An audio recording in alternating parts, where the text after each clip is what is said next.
I got him. That one was down to like 6 feet inside. Come on in! Come on in! Get! Come on! Get! Oh, that's all mucky. Get! Got him!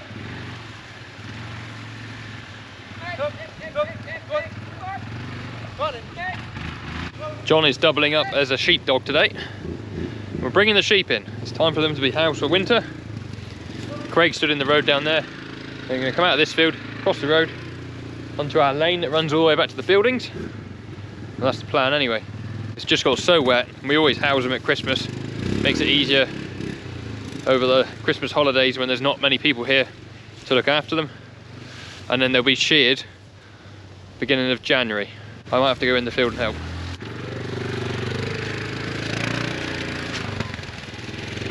Oh, they're being sods. Are they going across or around? Going across. They're going across. Good. Up. That's good then, they're going in the right direction.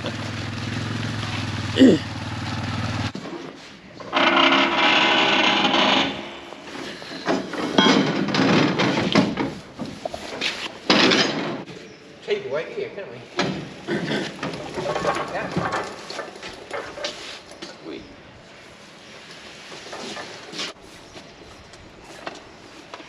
Cool, that's heavy. Well, just chuck all that out there, it floats. Yeah.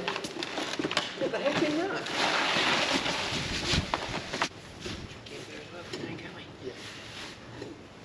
Bring lots of book lots in the can, can't we? Speak to you.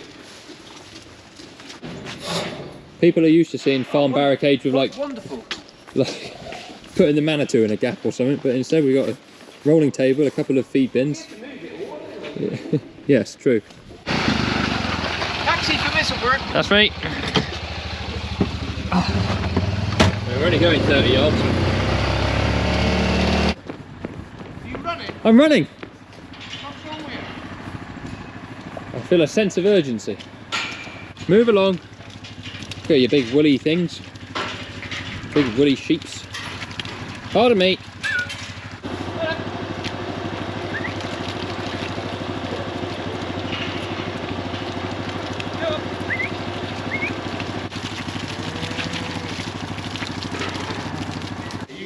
Yeah.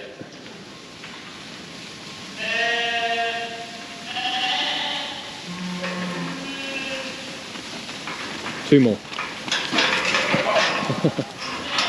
8, 9, 10 there. Okay. Oh, and that's home for winter. Look.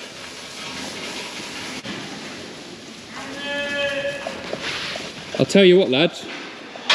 They'd snap us up in market for drovers. Yeah. Yeah, I love a fried breakfast. Oh yeah. They do fried bread in Exeter and everything. Yes.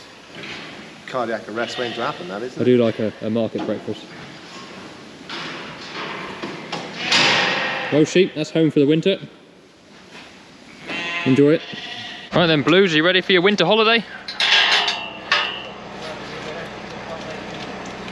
Come on.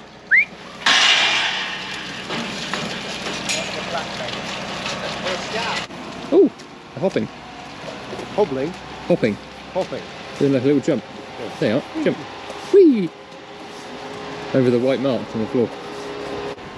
Why does the pedestrian crossing lead To a straight to a skip? I don't know. Is Is that a joke? Yeah. One of life's many questions.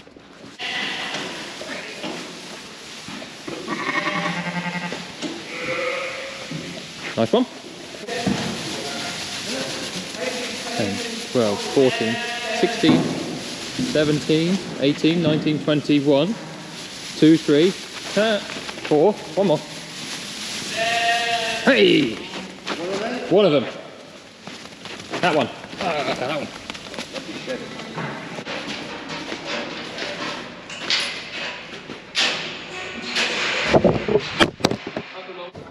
Are you okay?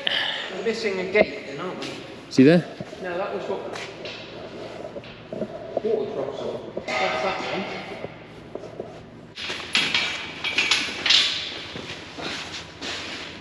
Might have to move your camera. In the way. Down a bit. Then a little bit more. See? Cameraman Craig.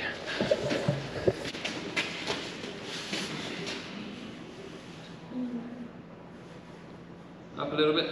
Oh, the hanger's twisted at the bottom. So you just always get the sheep in, and in the shed down the bottom there, the science sheep, so they're all in now. They just want feeding in a minute. What we're doing here now is we're in the farm sheep shed. It's a nice long building, all penned up individually.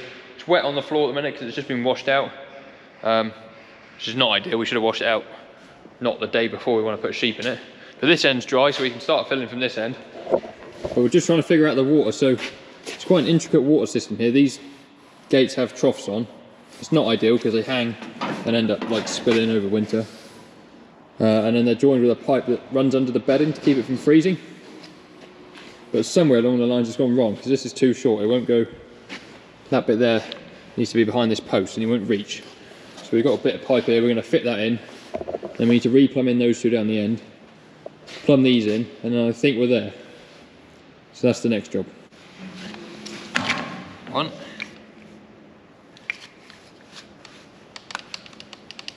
2. Right, so that bit of pipe's no good, we'll get rid of that. Stick that one in there. Push the crown up tight.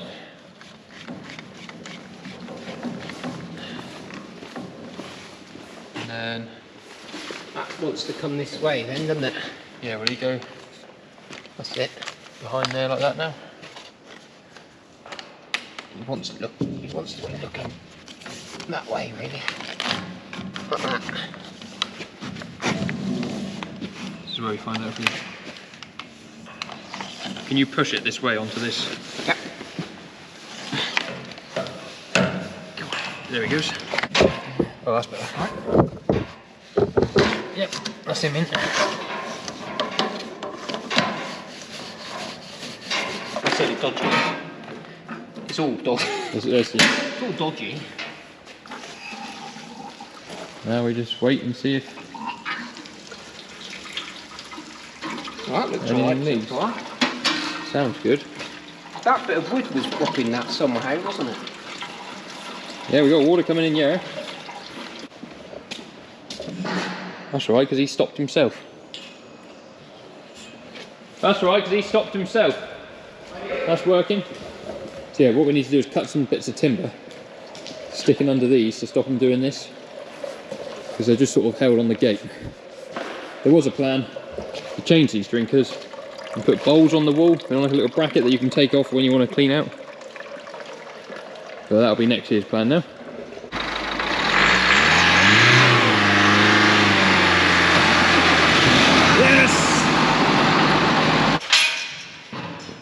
Okay. Our homemade wood vase.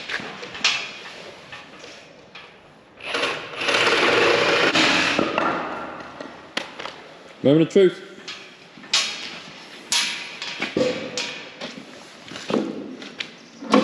Yes, look at that. Alright. That will not leak now. This one actually leaked over dinner because he was dropped so far down. Put this away, get the Manitou and some lime. Start liming these sheds. Bags of lime? Yeah, that'll be plenty, I should have thought. Got some goggles. Is that a shovel in there? Oh, that little... I got one scoop, but is there another one in that yellow bin down here? There might be one down there. I'll grab that. Nope. Borrow you shovel. Look at this, shed's nearly ready. So we're just going to put some lime on the bottom of these pens a minute. Then Craig's going to start bedding all this up. I'm going to go and feed the sheep we brought in earlier. And then Rex and John will soon be back with some of the sheep from the off ground. Now I've got myself some goggles and some for Craig for spreading this lime. You might notice I wear glasses, and that's not directly a result of an accident I had with some lime, but I've had lime splashed in my face a few years ago, and it did not do any favours to my eyes, so always wear goggles with hydrated lime. So this is hydrated lime, really good at killing bugs and drying out the environment.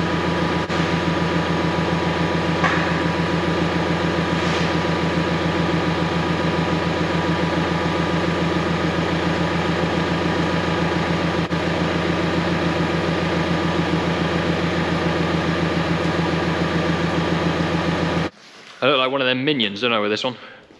Anyway, this is all lime now behind me. So Craig's gonna go and start bedding this up. A bit of straw. I'm gonna go and start feed. I can take these off now. So Craig's gonna bed up. I can go and start doing some feeding. Right guys, I'm currently down beside the sheep shed that we ran the sheep into earlier, into the bedded pens, which is this massive shed behind me here. It's called our small ruminant facility. I'm down here because a lot of the new subscribers, which we've had loads of recently, probably won't know that that shed is split into 2 halves, and we have sheep in there from different what we call platforms. So some are on a permanent pasture platform and some are on a herbal lay platform, or a high legume content. So we've got lots of stacks of bales down here. So these ones here are what are known as green bales, so they come from the permanent pasture. So we make those in the summer, store them there, feed the green sheep from the green platform, permanent pasture, over the winter. We've got a heap of bales here, which are the green bales that we made last year. So they're now spare, so they're now obsolete for this year. So they'll be used to feed just general farm cattle now. And then we get to the legume bale stack, and you can see it's tiny. There's like 9 bales. 2, 4, 6, 8, 9, 10. I think there was 11 altogether.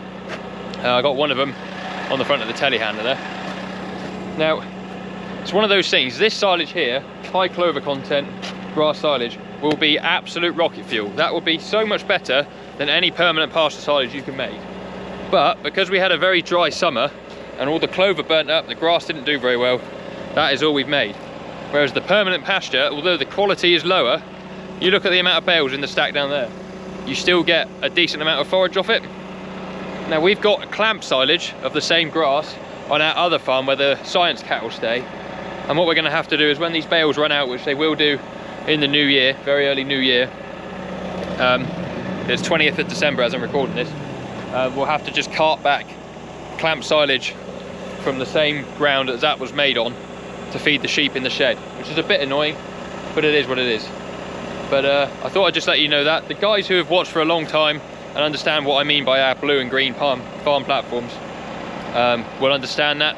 For anyone that's new, it takes a bit of getting around in your head, but yeah, basically we have animals that stay on certain grass varieties throughout their lives, and that's why we keep different stacks of bales here, and on our other farm we have 3 different clamp silages for 3 different feed varieties. But yeah. So I'm taking the bales up, we'll make a mix. We've got to do 2 mixes, one for green, one for blue, and then I have also got to do another mix of 3 mixes for the farm sheep that are also coming in. So we're going to feed them on the clamp silage that we feed the cows, probably a bale of hay to dry it up a bit as well. So let's crack on with that. Right, so you join me in the silage pit where I've already started doing 1 mix. So the blue bales are in the wagon chopping, that's where the plastic is. So keep all the plastic in the silage pit as well, and then we've got 2 bags over there. When I'm finished, I'll tidy everything up. 2 of the green bales here, so I'm just going to cut the fronts off those a minute. Now I'm sure there is loads of different ways people do this, but I always bring up all the bales I want to use when I'm feeding bales, and I'll do this. I'll cut the fronts off, I'll stack them down, cut the wrap off them, and then I'll pick them up on the spikes there, take them over to the silage pit face, have them up in the air, slice the net off so all the silage falls on the ground, come along with the bucket and pick them up with the bucket, chuck them in the wagon with the bucket. The reason I do it with the bucket and not a grab or anything is I haven't got to get out and put any pipes on anything. I can change implements from the cab without having to get out. It just makes it easy. It breaks the bales up a bit when you slice them over there against the pit face, so they're not going in the wagon as one solid bale, just because it can put a bit of stress on the shear bolts and the augers in the wagon. So that's the way we do it. So there's the next bale sliced up, ready for the next load. There, the load will be mixed by now, so we'll head on and do that. Now, it has always been the way, but the blue silage is the clover stuff, full of legumes. It smells absolutely unbelievable. Probably why the cattle and sheep do better on it. It's so much more palatable. It smells so good. They eat so much of it.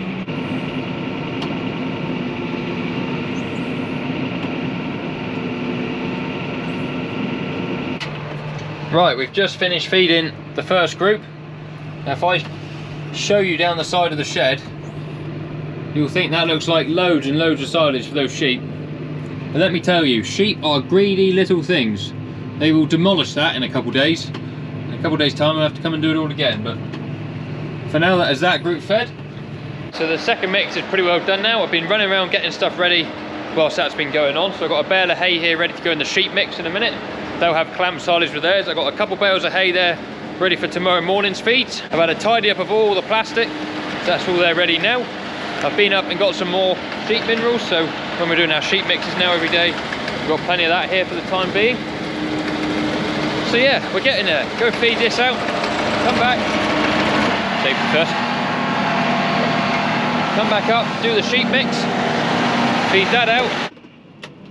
Then it'll be a case of running round, pushing in the silage for the cattle in the shed, feeding the heifers a little bit of concentrate they get in the mornings and evenings. And we'll be making a dent in the day's work. Right, we're losing the light. One more mix to do, so let's get on and do it. Get these sheep fed. John's got 40 more to bring back from the field, and then they're all back anyway.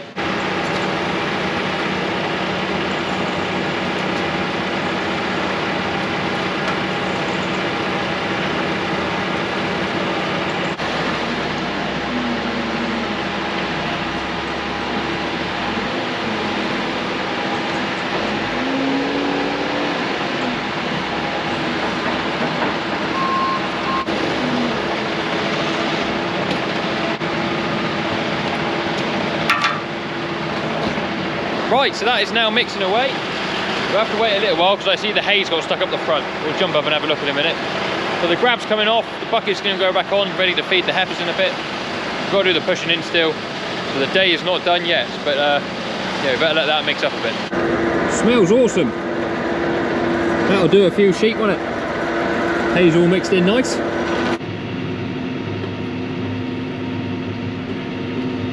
There it comes. If it just come out like that the entire way down, I'd be a happy man, but it never does work like that.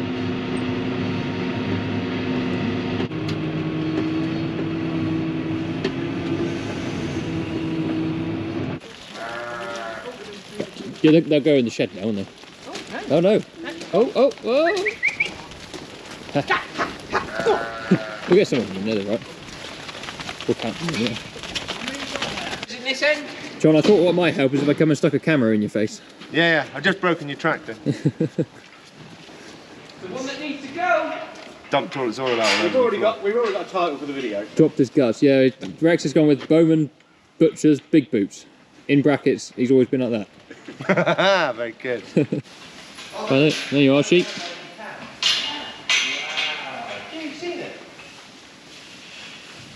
Right, that is us done for the night. As you may have worked out there, Big Boots is not very well. Power steering, or something to do with the steering, has given up. As John's pulled in the yard and has dumped all his oil on the floor. Most of the sheep are in, there's a few more to come in the morning. But that'll make it easier for us over Christmas. Thank you very much for watching. If you've enjoyed the video, please give it a thumbs up. If you haven't already, then please subscribe to the channel. There's all the links to my other social media platforms down in the description. If you want to go and follow them as well, that'd be awesome. Yeah, thank you very much for watching. We'll see you on another video very soon. Cheerio.